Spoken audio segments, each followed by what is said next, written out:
ಅಮ್ಮನೆಗೆ ಹೊಸ ಮಹಾಲಕ್ಷ್ಮಿ ಬಂದಿದ್ದಾಳೆ. ಹೊಸಬ್ಳು ಆರತಿ ಮಾಡಿ ಮನೆ ಕರ್ಕೊಳ್ಳೋಣ. ಆಹಾ ನೋಡ್ರಪ್ಪ, ಗುರುವಾರ ಮನೆಗೆ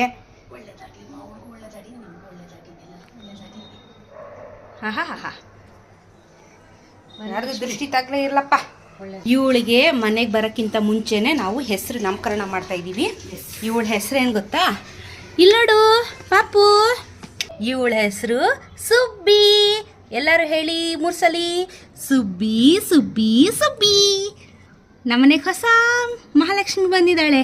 ಇವಳ ಹೆಸರು ಸುಬ್ಬಿ ಅಂತ. ವೆಲ್ಕಮ್ ಮಾಡ್ಕೊಳ್ಳಿ ಎಲ್ಲರೂ. ನಿಮ್ಮ ಪ್ರೀತಿ ಕೊಡಿ ಎಲ್ಲರಿಗೂ. ನಮ್ಮ ಮನೇಲಿರೋರು ಎಲ್ಲರಿಗೂ ಕೊಟ್ಟಂಗೆ ಸುಬ್ಬಿಗೂ ಇನ್ಮೇಲೆ ಪ್ರೀತಿ ಕೊಡಿ. ತುಂಬ ತುಂಬ ಪ್ರೀತಿ ಕೊಡಿ. ಬಲ್ಗಾಲಿ ಇಟ್ಕೊಂಡು ಒಳಗಡೆ ಹೋಗಿ. Welcome home Subbi. ಬಂಗಾರಿ ಹಾಯ್.